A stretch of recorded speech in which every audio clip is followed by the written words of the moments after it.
चल कर दे इसे फोन से।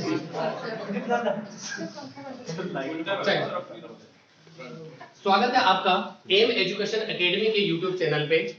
आज जैसे कि हम वर्णमाला का पार्ट 1 और पार्ट 2 देख रहे हैं, तो उसी श्रृंखला में हिंदी की श्रृंखला में आज हम देखने जा रहे हैं आपके पास समास। जो आइए चलिए देखते हैं इसको। तो समास की जब मैं बात करूं तो ये मैंने एक पूरा डायग्राम बनाया है जो कि थ्योरी वाला पोर्शन है आपके पास। तो आज मैं कोशिश करूंगा यहाँ पे कि बहुब्रीहि समास तक हमारा पूरा कंप्लीट हो जाए, ठीक है। तो कल बाद बाकी हमारे पास फिर 2 समास बच जाते हैं, तो उनको किसी अगली वीडियो में देख लेंगे, ठीक है। तो देखिए समास के ऊपर लिखा है कि शब्द निर्माण की एक विधि, यानी कहने का पर्पज क्या है कि समास से हम एक नए शब्दों का निर्माण कर देते हैं, ठीक है। तो इसीलिए ब्रैकेट में आप देख लो कि शब्द निर्माण की एक विधि। जैसे आपने पढ़ा है कि उपसर्ग से भी नए शब्दों का निर्माण किया जाता है और प्रत्यय से भी नए शब्दों का निर्माण किया जाता है, संधि से भी नए शब्दों का निर्माण किया जाता है। तो उसी तरीके से हमारे पास समास से भी नए शब्दों का निर्माण किया जाता है। अगर मैं बात करूं, जैसे आप उपसर्ग लेते हैं तो उपसर्ग में जैसे सपोज गमन शब्द है हमारे पास, अगर उसमें मैं आस उपसर्ग जोड़ दूं तो शब्द नया शब्द एक बन के आ जाता है हमारे पास, आगमन। उसी श्रृंखला में समास भी आपके पास नए शब्दों के निर्माण की एक विधि कहलाती है, ठीक है। अच्छा, इसकी डेफिनेशन की बात करें, अगर परिभाषा किताबी परिभाषा की मैं बात करूं तो किताबी परिभाषा क्या कहती है आपके पास कि जब 2 या 2 से अधिक शब्द मिलकर किसी नए शब्द का निर्माण करते हैं तो उस प्रक्रिया को समास कहते हैं। कहने का पर्पज है कि 2 या 2 से अधिक शब्द जब कंबाइन होंगे तो कोई तीसरा ही शब्द हमारे पास मिलकर तैयार हो रहा। जैसे उपसर्ग में भी हम देखते हैं 2 शब्द है तो 2 शब्दों से मिलकर एक नया शब्द बन रहा है उसी। अब आगे हम पढ़ते हैं यहाँ पे समास के तत्व या अवयव के बारे में। समास के तत्व या अवयव के बारे में हम पढ़ेंगे जिनकी जरूरत हमें आगे महसूस होगी। देखिए क्या कह रहा है ये, एक शब्द है आपके पास समास विग्रह, दूसरा आपके पास समस्त पद, तीसरा आपके पास पूर्व पद और उत्तर पद। प्रत्येक समास में आपके पास 2 पद पाए जाते हैं, उत्तर पद और पूर्व पद, ठीक है। अच्छा, समास विग्रह की मैं बात करूं तो क्या लिखा है यहाँ पे, समास विग्रह में लिखा है कि समस्त पद के सभी पदों को अलग अलग किया जाता है। सपोज आपके पास कोई शब्द है घुड़सवार, तो जब आप घुड़सवार का समस्त पद का विग्रह करते हैं तो वो क्या बन जाएगा, घोड़े पर सवार या घोड़े का सवार। तो उसी को, उस प्रक्रिया को नाम दिया जाता है हमारे पास समास विग्रह, ठीक है। अगर उसको कंबाइन किया जाए तो शब्द बन जाएगा घुड़सवार, ठीक है, जो कि हमारे पास समस्त पद कहलाता है। घुड़सवार कहलाएगा समस्त पद, जबकि उसका विग्रह किया जाएगा तो क्या आ जाएगा, घोड़े का सवार या घोड़े पर सवार, तो वो कहलाता है समास विग्रह, ठीक है। इसी प्रक्रिया में क्या लिखा है, समस्त पद के सभी पदों को अलग अलग, वही वाली बात है कि तोड़ के आप उसका अर्थ निकालने की कोशिश करते हो। यहाँ पे लिखा गया है राजा का कुमार, यानी एक शब्द रहा होगा हमारे पास राजकुमार, जब उसका समास विग्रह किया जाता है तो शब्द क्या बन जाता है हमारे पास, राजा का कुमार। आगे बढ़ते हैं, अगला अवयव आपके पास पड़ता है समस्त पद। तो समस्त पद में भी हमने परिभाषा के रूप में पढ़ा है कि समास विग्रह से बना हुआ नया शब्द। अभी आपने पढ़ा है कि घोड़े पर सवार या घोड़े का सवार, तो उससे एक नया शब्द मिलकर बनता है घुड़सवार। जैसे यहाँ पे देख रहे हैं राजकुमार, तो ये एक समस्त पद है, जबकि इसका विग्रह किया जाएगा तो क्या बन जाएगा, राजा का कुमार। कहने का पर्पज कि 2 शब्द, एक तो राजा हो गया और दूसरा क्या है, कुमार, 2 शब्दों से मिलकर तीसरा शब्द क्या बन गया है, राजा का राजकुमार, ठीक है। आगे बात करते हैं पूर्व पद की और उत्तर पद की। अगर मैं पूर्व पद की बात करूं तो इसको प्रथम पद के नाम से भी जाना जाता है। पूर्व पद को प्रथम पद के नाम से और उत्तर पद को दूसरा पद या फिर उत्तर पद भी कहते हैं। पूर्व पद की डेफिनेशन कहती है कि समस्त पद का पहला पद या प्रथम पद। सपोज हमारे पास शब्द है राजकुमार, तो इस राजकुमार का जो प्रथम शब्द या प्रथम पद जो कहलाएगा वो हो जाएगा राज, है ना। तो द्वितीय पद या उत्तर पद क्या कहलाएगा आपके पास, कुमार, ठीक है। ऐसे अगर मैं उत्तर पद की बात करूं तो समस्त पद का दूसरा पद यानी उत्तर पद, है ना। वही आपके पास राजकुमार में राज हो गया पूर्व पद और बाद वाला जो बचता वो क्या हो जाता है, उत्तर, ठीक है। चलिए आगे देखते हैं समास के प्रकार के रूप में। तो समास प्रधानता की दृष्टि से आपके पास 4 प्रकार से माने जाते हैं। जब इनका वर्गीकरण नहीं किया जाएगा तब ये भले 6 हो जाएंगे, लेकिन फिलहाल इनका अगर प्रधानता के आधार पर देखा जाता है तो प्रधानता के आधार पर 4 प्रकार के समास माने जाते हैं। क्योंकि 2 प्रकार के आपके पास तत्पुरुष कारक है, कई किताबों में इसे अलग अलग रूप में पढ़ा जाता है और कई किताबों में ये तत्पुरुष समास के ही भेद माने जाते हैं। तो मैं आपको जो करवा रहा हूं वहां पे प्रधानता की दृष्टि से करवाता हूं और प्रधानता की दृष्टि से हमारे पास समास जो माने जाते हैं वो 4 प्रकार से माने जाते हैं। बात करूं आपके पास पहला जो समास है जो कि लिखा है आपके पास अवयवी भाव समास। अवयवी भाव समास जब आप पढ़ते हैं तो शब्द की शुरुआत में जैसे कि नाम से ही क्लियर हो रहा है कि साथ में क्या दिखेंगे, अवयव, या फिर उनका अवयव को हम दूसरे शब्दों में अभिकारी शब्द भी कहते हैं। और अभिकारी शब्द की डेफिनेशन आपको पता है, वे शब्द जिन पर लिंग वचन कारक का प्रभाव नहीं पड़ता, यानी जो परिवर्तित नहीं हो सकते उनको क्या शब्द कहते हैं, अविकारी, और जो परिवर्तित हो जाते हैं विकारी शब्द। ठीक है, अच्छा आगे बात करते हैं। तो अवयवी भाव समास में हमेशा और हमेशा जो प्रधान होता है वो कौन सा होता है, पूर्व पद होता है। अभी जो कोई आपके पास एक पेपर है लोक सेवा आयोग का, जेई का पेपर आपके पास है ना, उस पेपर में चेक करना, उसमें आपके जो समास के क्वेश्चन बने हैं उससे ये 2 क्वेश्चन ऐसे बने हैं। डायरेक्ट क्वेश्चन पूछा गया है, किस समास में पूर्व पद प्रधान होता है। क्वेश्चन चेक कर लेना आपके पास, क्वेश्चन क्या बने, शायद 2 क्वेश्चन शायद चेक किए मैंने।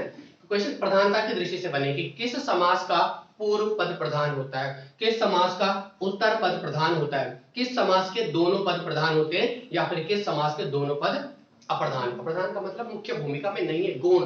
ठीक, तो यहाँ पे अवयवी भाव में हमेशा जो पूर्व पद होता है आपके पास, प्रथम पद कह लीजिए, वो हमेशा क्या होता है, प्रधानता उसको दी जाती है। ठीक, आगे मैं बात करूं दूसरे समास की, द्वंद्व समास। कौन सा समास है, द्वंद्व समास। तो द्वंद्व समास, द्वंद्व का एक तात्पर्य होता है लड़ाई से, किससे, लड़ाई से। तो द्वंद्व समास जब होगा तो दोनों पद क्या होंगे, प्रधान। थोड़ा इस तरीके से समझिए कि जब द्वंद्व होता है ना तो 2 शक्तिशाली लोगों के बीच में ही होता है ना, एक अपनी यहाँ से शक्तियां पावर दिखाएगा और दूसरा यहाँ से अपनी पावर है, दोनों के बीच में शक्तियों का क्या होता है, भाई शक्तियां होती दोनों के बाद तभी लड़ाई करते हैं ना, तो द्वंद्व तभी होता है जब दोनों शक्तिशाली है ना। तो द्वंद्व समास में क्या होता है आपके पास, दोनों पद प्रधान, यानी पूर्व पद भी और उत्तर पद भी दोनों प्रधान। तीसरे अगर मैं समास की बात करूं तो तीसरा समास है आपके पास बहुब्रीहि समास। सबसे ज्यादा अब तीसरा पद है बहुब्रीहि समास, और थोड़ा बहुत ज्यादा कम भी कह सकते हो, एग्जाम में बहुत कम पूछा जाता है, रीजन यही बहुत इजी है। ठीक है, तो बहुब्रीहि समास में आपके पास क्या लिखा है, दोनों पद अप्रधान, यानी मुख्य भूमिका में नहीं होंगे। साथ साथ में एक और लाइन लिखी है आपको समझाने के लिए, गौण भूमिका, यानी मुख्य भूमिका में ये नहीं होते हैं। अगली अगर मैं बात करूं तो अगला समास आपके पास है तत्पुरुष समास। तत्पुरुष समास की अगर मैं बात करूं तो तत्पुरुष समास में कौन सा पद प्रधान होता है, तो आपको पता है कि कौन सा पद प्रधान हो रहा है, इसमें पूर्व पद प्रधान नहीं होता है। कौन सा पद होता है, उत्तर पद प्रधान हो रहा है। बात करूं तत्पुरुष समास की, तो तत्पुरुष समास को कभी आपके पास 2 प्रकार से विभाजित किया जाता है इसको। ठीक, 2 भागों में बांटा गया है। एक हो जाता है आपके पास कर्मधारय समास और दूसरा क्या है, द्विगु समास। अब देखो हम प्रधानता की दृष्टि से पढ़ रहे हैं, किसकी दृष्टि से, प्रधानता की दृष्टि से। प्रधानता की दृष्टि से यानी उत्तर पद प्रधान है किसमें, तत्पुरुष समास में। तो कहने का पर्पस, अगर कभी एग्जामिनर क्वेश्चन पूछता है कि कर्मधारय समास में कौन सा पद प्रधान होगा, तो आंसर हमेशा क्या आएगा, उत्तर पद। ऐसे ही द्विगु समास, द्विगु समास में भी कौन सा पद प्रधान होता है आपके पास, उत्तर पद। क्लियर ये चीज यहां तक, आगे बढ़ूं मैं। ठीक, चलिए। अच्छा, कई किताबों में मैं पहले भी बता चुका, ये अलग अलग, यानी 1 2 3 4 और इसको 5वां सीक्वेंस दिया हुआ और इसको 6वां। कई किताबों में इसकी भेद नहीं की होगी, अलग से पढ़ा जा रहा होगा। क्लियर है चीजें, चलिए आगे पढ़ते हैं। आगे अगर मैं बात करूं तो समास की सबसे पहला समास आपके पास अवयवी भाव समास। अवयवी भाव की समास की अगर मैं बात करूं तो इसकी परिभाषा क्या कहती है, परिभाषा,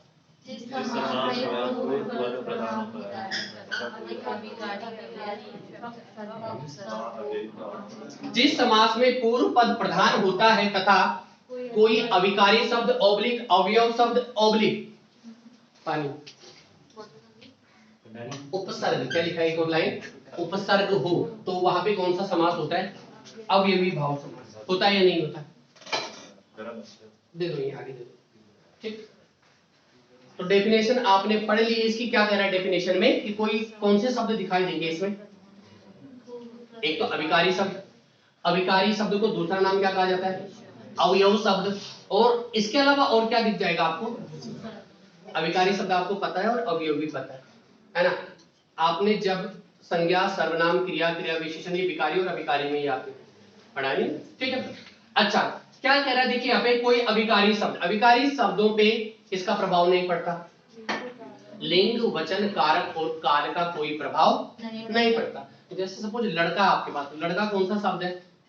लड़का, लड़का कौन सा शब्द है बताइए? लड़का विकारी शब्द है। लड़के का लिंग वचन कारक परिवर्तित करके उसे परिवर्तित कर सकते हो आप। तो लड़का का क्या बनेगा अगर इसका लिंग चेंज करते हो? लड़की। वचन चेंज करोगे तो लड़के। तो बस इसमें चेंज हो रहा है।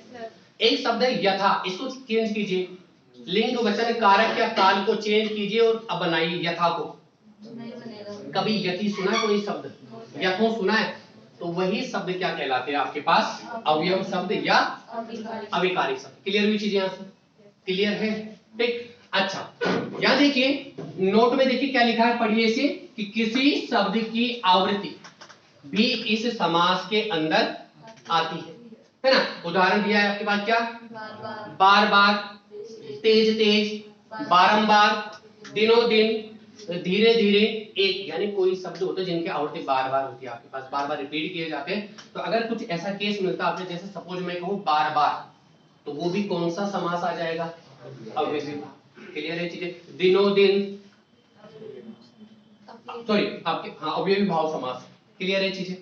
अगला अगर मैं बात करूं, देखिए अगले एक तो पहचान सीधा सीधा आपके पास है कि शब्द की शुरुआत में या शब्द की शुरुआत या शब्द ही जो होगा उसमें कौन से शब्द दिखेंगे आपको?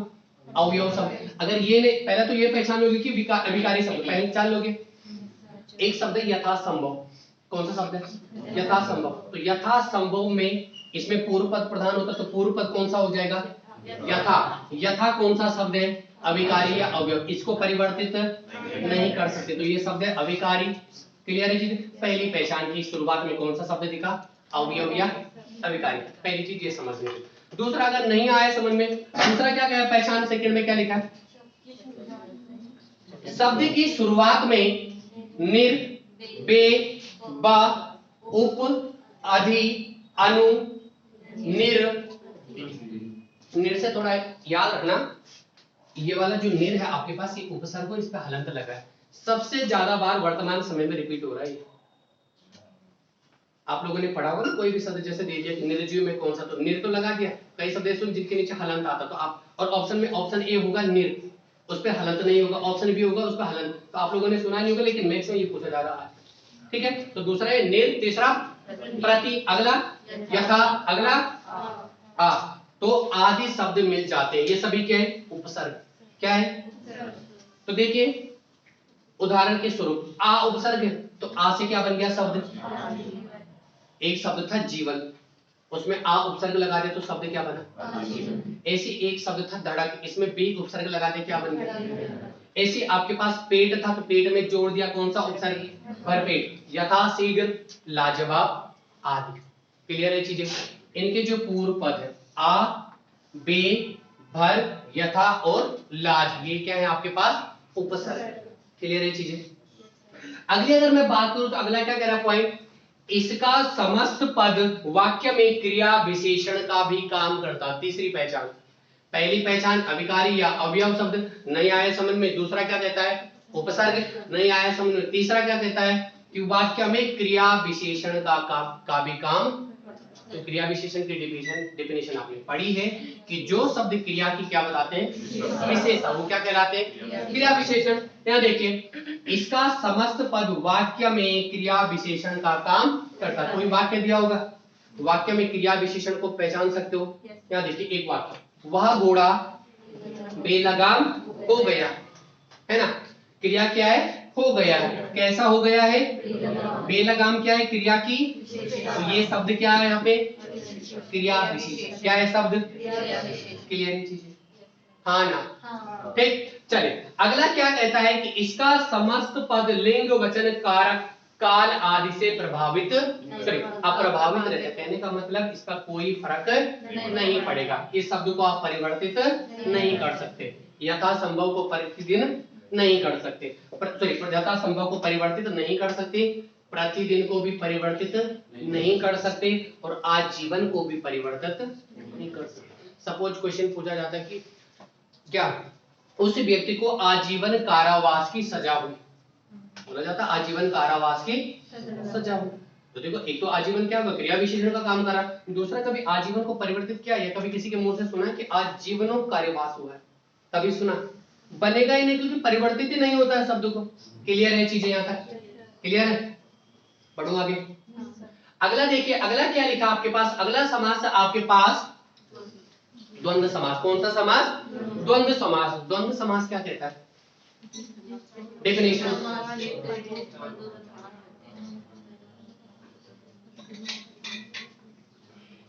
जिस समास के दोनों पद प्रधान होते हैं, कहने का मतलब दोनों अपनी अपनी जगह मुख्य भूमिका में। कहते हैं ना कि एक से बढ़कर एक, यानी अगर तुम्हारे पास पावर है तो उसके पास भी तुम्हारी इतनी ही पावर है। दोनों की मुख्य भूमिका है, कोई एक से बढ़कर, सब दोनों एक से बढ़कर एक है, कोई कम नहीं।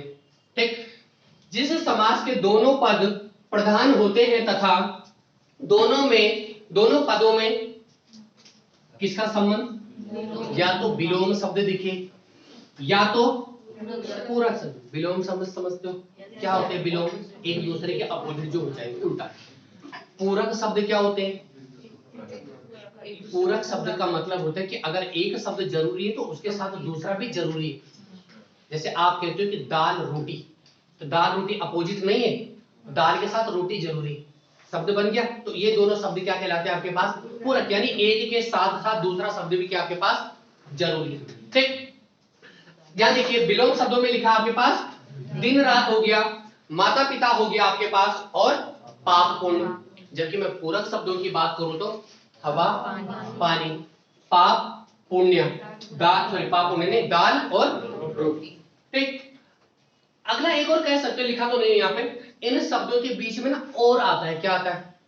जब आप इनको, जैसे दिन और पाप और पुण्य, माता और दाल और इनके बीच में हमेशा कौन सा चिन्ह लगा होता है? कौन सा चिन्ह है ये? इस चिन्ह को कहा जाता है योजक चिन्ह। कौन सा चिन्ह? योजक चिन्ह। ठीक है, पर ये नोट मत करना कि योजक चिन्ह के बेस पे आप डायरेक्ट मार्क करोगे कि द्वंद्व समास। और समास में भी है, उनमें क्या द्वंद्व योजक चिन्ह लगा होता है। ठीक है, चलिए आगे बढ़ते हैं। तीसरा समास कौन सा है? बहुब्रीहि। बहुब्रीहि समास की डेफिनेशन क्या कहती है? जिस समस्त पद में दोनों पद गौण तथा दोनों मिलकर किसी तीसरे पद को अस्तित्व में लाते हैं। कहने का मतलब कि दो पद होंगे, दोनों जब मिलेंगे तो बात करेंगे किसी तीसरे की, वो हमेशा क्या होता है आपके पास? बहुब्रीहि समास। बहुब्रीहि समास के कुछ एग्जांपल लिखे हैं। जैसे सपोज एक एग्जांपल आपके पास क्या लिखा है? कमल नयन। तो यहाँ पे दो शब्द मिल रहे हैं आपके पास, एक मिल रहा है कमल और दूसरा नयन। जब इसको आप तोड़ोगे तो क्या बनेगा कि कमल के समान है नयन, जिसके, अर्थात कमल नयन किसका नाम है? विष्णु। दो शब्द थे, एक कमल है और दूसरा क्या है? नयन। सब जब दोनों को साथ मिलाए तो क्या आ रहा है अर्थ? कि कमल के समान है जिसके नयन, अर्थात वो है कौन? विष्णु। तो किसी तीसरे व्यक्ति की बात हो रही। क्लियर चीजें। अगली अगर बात करूं, पंचानन। क्या बोल रहा है? पंचानन। पांच है आनन, आनन का मतलब होता है मुख। पांच है आनन, अर्थात मुख जिसके, कौन है? ब्रह्मा जी। ठीक। नेक्स्ट बात करें दशानन। क्या बोल रहा है? 10 है आनन, आनन मतलब मुख, 10 है आनन जिसके, अर्थात कौन का? रावण। ठीक है, क्लियर है चीजें। अच्छा, और अगला क्या है लास्ट में? वाग्देवी। मतलब वह जो वाक, भाषा की देवी। वाक का मतलब होता है भाषा, यानी जो भाषा की, अगर आपने कभी विद्या मंदिर या शिशु मंदिर में पढ़े होंगे तो वहां पे प्रार्थना होती थी वाग्देवी वाली, तो उसमें आती है लाइन, है ना? जिनको नहीं पता होता तो वह जो वाग्देवी, भाषा की देवी, अर्थात कौन? सरस्वती। क्लियर है चीजें। एक बात याद रखना है यहाँ पे, इन समाज के, बहुब्रीहि समाज के जो भी ये है, आप लोगों में से कई ने द्विगु समास पढ़ा है? द्विगु समास अभी है नहीं, अभी आगे पढ़ेंगे अगली क्लास में। तो द्विगु समास क्या होता है? उसमें एक पूर्व पद क्या होता है? संख्यावाची। क्या होता है? आपने सुना होगा नाम नवरत्न, पंचानन, दशानन, सुना नहीं सुना? पंचवटी, त्रिदोष। तो इनके जो पूर्व पद है वो हमेशा क्या दिख रहे हो? संख्यावाची दिख रहा। त्रिदोष तो त्रि, तीन, संख्यावाची। दशानन 10, पंचानन पंचवटी, पंच। तो शब्द पहला जो पूर्व पद है वो संख्यावाची दिख रहा है हमेशा। तो वहां पे याद रखना, अभी द्विगु समास में नहीं पढ़ा रहा हूं, लेकिन ये जो सभी है ना ये द्विगु समास में भी आएंगे। रीजन क्या है, यहाँ इसको छोड़ दीजिए, पंचानन की बात करो, 5 तो पंच है 5 आ रहा है ना पूर्व पद, तो 5 भी किस में आता है, यानी मतलब बहुब्री में तो होगा ही होगा, लेकिन साथ साथ में किस में भी होगा, ये द्विगु में। ऐसे अगर मैं बात करूं दशानन की, अच्छा याद रखना, कई किताबों में आपको जब द्विगु समास की डेफिनेशन पढ़ोगे, परिभाषा पढ़ोगे, वहां पे लिखा होगा कि द्विगु समास में उसी को रखा जाएगा जिसके स्टार्टिंग की जो संख्या 9 तक आ जाए। जैसे नवरत्न ये किसमें आ जाएगा, द्विगु में। लेकिन अगर 11वीं संख्या आ गई या 12वीं संख्या आ गई तो वो किसमें नहीं होगी, द्विगु में। तो ऐसा कुछ रूल नहीं है, आप उसको किसमें रखोगे, हमेशा द्विगु में ही रखोगे। पर इतना ध्यान रखना है कि पूर्व पद संख्यावाची, कोई फर्क नहीं पड़ेगा कि 9 तक है 9 से ऊपर है, पूर्व पद संख्यावाची होना चाहिए। क्लियर आ रही चीजें, ठीक। अभी कई लोगों के दिमाग में ये चल रहा होगा कि सर इसमें बहुब्रीहि भी हो रहा है, द्विगु भी हो रहा है, तो हम किसको मार करें, है ना। अभी इसको छोड़ दीजिए क्योंकि अभी द्विगु समास पढ़ना है, बताइए समझ। अभी आपने वैसे तो इसमें तो एक और समास भी है, इसमें कर्मधारय समास भी है, पर वो पढ़े नहीं तो तब फायदा क्या, बता के। इसमें एक और समास है, बहुब्रीहि में तो है ही है, कर्मधारय भी है। एक बार बताइए इसमें क्या लिखा है, कमल के समान है नयन। तो अच्छा इसमें विशेषण का प्रयोग हो रहा है, जब इसको तोड़ो तो विशेषण भी दिख रहा है इसमें, कमल के समान है नयन। नयन की विशेषता क्या है, किसके समान है, तो कर्मधारय समास इसमें भी। पर ये कल की, पहले एक अभी 2 बचे हैं आपके पास, चौथा और पांचवा समाज, ये बच गया ना तत्पुरुष। इनको एक बार कंप्लीट कर दे, फिर बताऊंगा क्या करना होता है उसमें, ठीक है। तो आज के लिए फिलहाल इतना ही, ठीक है। तो थैंक यू सो मच।